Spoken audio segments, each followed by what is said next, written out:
On the other side of this heavy door, I can only imagine what they're thinking. Perhaps they're questioning my sanity, feeling quite unsettled by my absence. But their concerns are lost on me, and I have no interest in seeking their approval.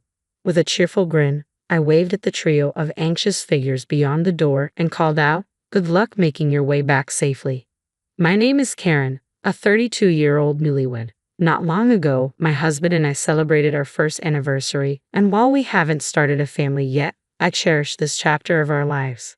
Before tying the knot, I adored embarking on solo day trips by train whenever I had a free day. My friends often asked if I didn't feel lonely traveling alone, but I discovered a unique joy in wandering at my own pace, free from a strict itinerary. Though there was a hint of solitude, the thrill of exploration always outweighed it. I have a beloved travel magazine that I sometimes turn to for inspiration on my adventures. As my routine unfolded, I began to notice a curious coincidence. Wasn't that the same man I saw last week? It happened so frequently that one might call it fate, if they believed in such things. At first, it was a little unsettling, but it turned out he felt the same way. One day, he approached me hesitantly, saying, I'm sorry if I'm mistaken, but haven't we met before in different places?" To break the awkwardness, I showed him my travel magazine and confidently explained that I was following one of its suggested trips. To my surprise, he revealed that he had the same magazine and smiled broadly. "That's how I met Mason, my future husband. He was captivating with a carefree approach to travel, always packing light for his journeys while I tended to over-prepare. He joked, 'With everything going cashless now, all you need is a mobile phone.'" Our conversation sparkled with excitement as we discovered our shared passion for travel.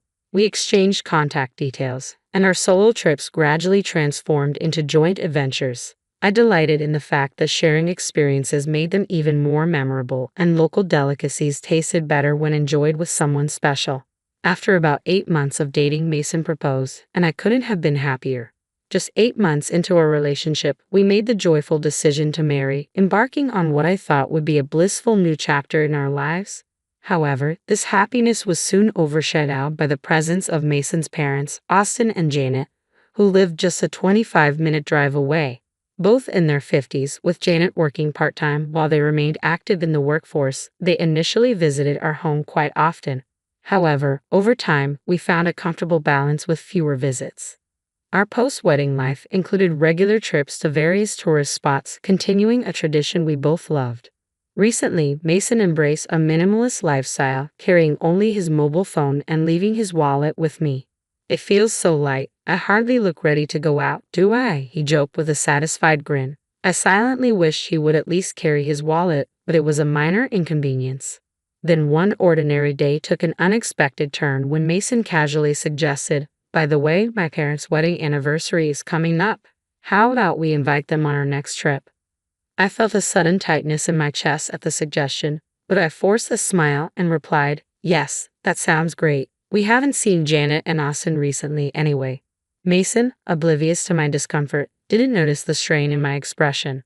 The next day, when I called his parents to extend the invitation, they were thrilled. "I guess I have to give it my best shot," I thought, bracing myself. Honestly, I find it challenging to be around my in-laws. They aren't unpleasant people. We just don't seem to mesh well. I'm quite reserved and prefer calm environments, while they are the epitome of high energy, which can be overwhelming for me. The first time I met them, their boisterous enthusiasm took me by surprise. "Nice to meet you. I'm Mason's mom, and this is his dad," they declared with the gusto of stand-up comedians, causing me to tense up involuntarily. Later, when the four of us, Mason, his parents, and I, went out for dinner, they chose the restaurant. I wondered if it was one of their favorite spots, given their enthusiastic choice. When we arrived, I was greeted by the sight of an all-you-can-eat buffet. The idea of meeting their son's girlfriend for the first time in such an informal setting made me chuckle to myself. "We've been so anxious today that we haven't eaten anything since this morning," Janet exclaimed, her beaming smile seemingly immune to any nerves. "That's right, we need to get our money's worth," Austin chimed in, revealing the true reason behind their skipped breakfast. Their loud voices drew discreet chuckles from other diners, making me feel a bit embarrassed and eager to leave. I glanced around, hoping Mason shared my discomfort, but to my surprise, he had already headed off to get food. Not to be outdone, His parents also jumped up, ready to load their plates as if preparing for a long winter's hibernation. Watching them, I couldn't help but wonder, can I really become a part of this family? I managed only a strained smile amid their boisterous energy, finding myself barely able to touch my food as I wrestled with doubts about my future with Mason. However, my apprehension softened a bit when they affectionately remarked at the end of our meal, "What a wonderful girlfriend Mason has. He may be a bit awkward, but please take good care of him, Karen." Their sincere words warmed my heart. I loved Mason, and despite their overwhelming nature, I believed his parents meant well. When Mason proposed a few months later, I accepted without hesitation, convinced of our bond. Yet it turned out I wasn't as skilled at reading people as I thought. At our wedding, Mason's parents seemed to overlook the solemnity of the ceremony. Their attention instead focused on the buffet, much to my own parents' dismay. Mason's brother Brian appeared to be the only one aware of the awkwardness. "I'm sorry my parents showed such an embarrassing side," he confessed, his face flushed. "It's really shameful. I learned from Brian that he lives alone and has a somewhat strained relationship with our in-laws. They once complained, 'That boy is always so noisy with his complaints.' Just recently, he had boasted about buying several eggs despite a one-per-person limit, to which I had scolded him. 'Annoy,' he retorted. 'Don't you feel guilty about benefiting yourself at the expense of others?' Hearing that made me realize the complexities of our new family dynamics. I couldn't help but wonder, isn't that a fair point? What's wrong with expecting a little consideration? My thoughts were stirred by a recent visit from my in-laws, Janet and Austin, to our new home. They arrived empty-handed, which wasn't an issue, but soon began rummaging through our shelves. "Isn't this the snack they're advertising on TV? I've been dying to try it. Oh, and this one too." They treated my carefully chosen snacks as though they were on a scavenger hunt. Mason, ever so nonchalant, told them, "If you want them, take them home." "That's fine, right, Karen?" I wanted to express my frustration right then and there, but all I managed was a forced smile. It was becoming clear that my in-laws were quite the moochers, their constant casualness wearing me down. The demands of "I want this" and "give me that" wore me down in the early days of our marriage. They visited weekly, and each encounter left me feeling increasingly on edge. One day, I finally couldn't hold back my irritation any longer. "Mason, don't you think there's something off about Janet and Austin? They're kind of overbearing." My frustration boiled over into a full-blown argument, and Mason seemed genuinely perplexed by my anger. "No, not really. They've always been like this. Don't worry about it," he said, patting my shoulder. That only fueled my irritation further. "You kidding me? If this keeps up, I'll consider a divorce." My raised voice alarmed Mason, and he quickly intervened to put a stop to his parents' intrusive visits. Whatever he said to them worked, because our home life returned to a semblance of peace. However, the thought of traveling with them still made me anxious. On the day of the trip, I was taken aback to see them waiting, seemingly ready. "It's been a while. I heard you've been busy with work. It must be tough," Janet said, trying to make conversation. Despite her words, I was far from calm, especially when I noticed something odd. Janet and Austin, where's your luggage?" On closer inspection, I realized they hadn't brought anything with them, not even for a day trip. "Isn't it normal to bring at least a bag?" I asked. "We wanted to be ready to move quickly," they explained, leaving me bewildered and bracing for whatever might come next. As I complained about a sore shoulder, the response felt all too familiar and only added to my confusion. The trip unfolded just as disastrously as I had feared. Soon, it became clear that my in-laws had conveniently forgotten their wallets, feeding surprise with a casual, "That's strange, isn't it?" I watched them play innocent, and my unease deepened. I found myself contemplating whether it would be better to cut the trip short or cancel it altogether. Unfortunately, my concerns fell on deaf ears. An exasperated Mason reassured me, "My folks have always been like this. I'll cover for them, but I'll make sure they pay me back." It seemed the trip would proceed as his parents laughed and offered hollow apologies. All I felt was disgust. Even after we arrived at our destination, their rudeness continued. At a store, they complained loudly about the lack of free samples, exclaiming, "Wow, stingy, huh?" When I bought a drink and hadn't even taken a sip, Janet asked, "Can I have a sip? I'm thirsty too. I can't believe I forgot my wallet." I forced a smile as Mason finally intervened, saying, "Stop it, It's embarrassing. Look, I'll buy you one. Overhearing this, Austin muttered under his breath, "What a stingy woman." I bristled at his lack of compassion, thinking bitterly, I could say the same about you. I should have walked away then, but my stubbornness kept me there. The pattern repeated itself 2 more times. After seemingly enjoying our first trip, Janet contacted Mason to plan another. When I saw them at the station platform again, a chill ran down my spine. This time, they remembered their wallets. But when it came time to pay, Austin exclaimed, "Oh no, this is the wallet I used before." I rushed out in such a hurry. Their blatant lie was something only Mason seemed willing to believe. On the third trip, they forgot their wallets again. By then, it was clear their forgetfulness was intentional. I confronted Janet directly, asking, "Excuse me, but did you deliberately forget your wallet? You never intended to pay, did you?" My accusation made her face flush with anger, and Austin snapped back, "What a rude woman." Apologized to Janet. Fueled by long-held frustration, I stood my ground. "No way, both of you are just too greedy." Caught in the heated exchange, Mason appeared at a loss while curious tourists around us began to watch the spectacle. Noticing their gazes, Mason felt embarrassed and finally pleaded, "Stop it, please." Overwhelmed by the entire ordeal, I broke down in tears, feeling utterly disillusioned. As the confrontation reached its peak, the in-laws' reaction took an unexpected turn. Janet rushed over to a tearful Mason and, with Austin silently by her side, said, "I'm sorry, Mason. It was my fault. You're so kind to cry for me." I stood there, bewildered by their melodramatic response, my mind racing with one clear thought. This is impossible. All I could think was that I wanted a divorce as I watched tears stream down Mason's cheeks. Sensing the gravity of the situation, his parents lost their previously combative demeanor. "Karen, we know we're often in the wrong," they admitted. "It's Mason's money, but we've still taken advantage of him." Their repetition of "it's Mason's money" dripped with a sarcasm that revealed their lack of genuine remorse, confirming my suspicions that their forgetfulness about their wallets was intentional.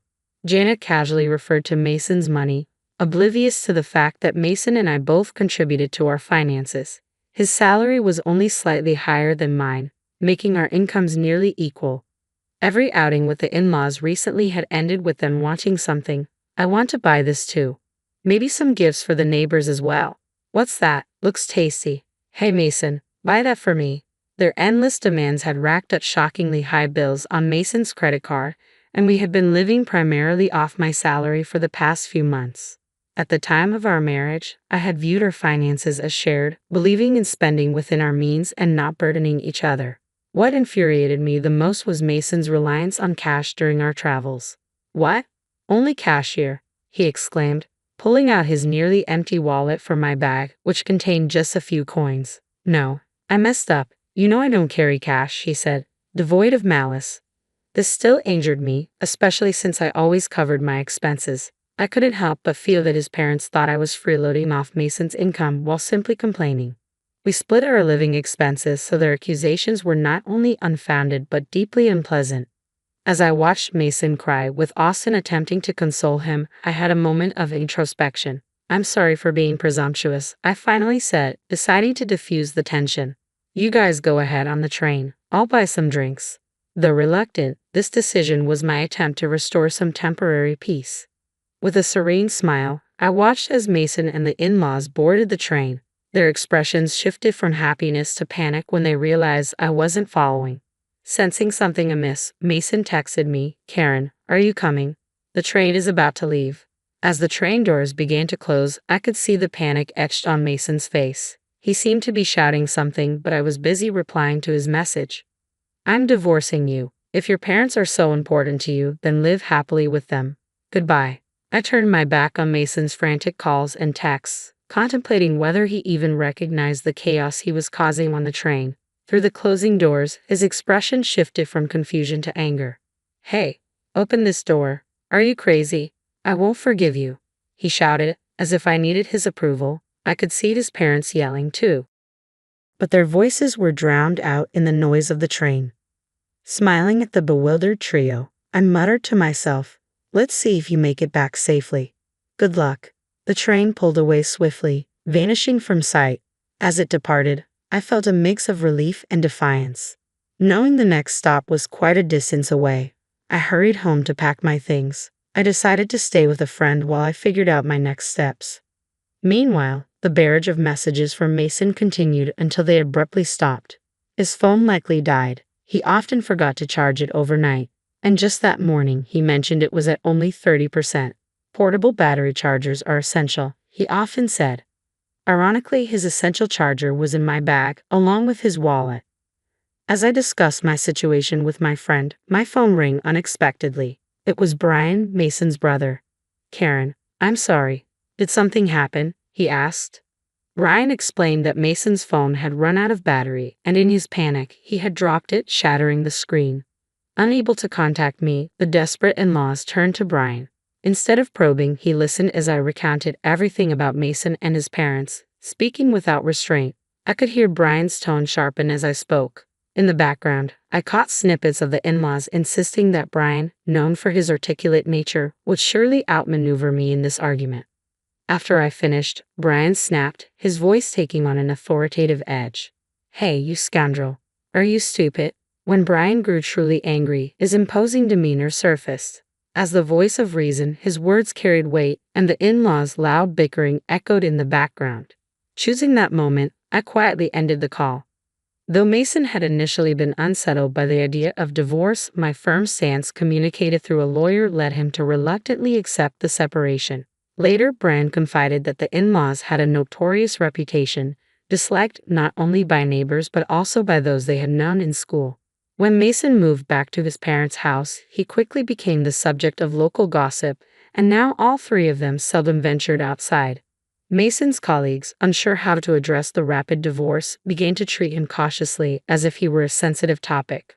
Finding some humor in the situation, Brian shared that the in-laws were infamous even at the local supermarket for their shameless antics, such as demanding discounts on nearly expired items or asking for freebies due to minor damages. He expressed his long-standing embarrassment and disdain for their behavior, noting that their actions were influenced by a gambling addiction, which explained their constant search for bargains and seemingly insatiable hunger.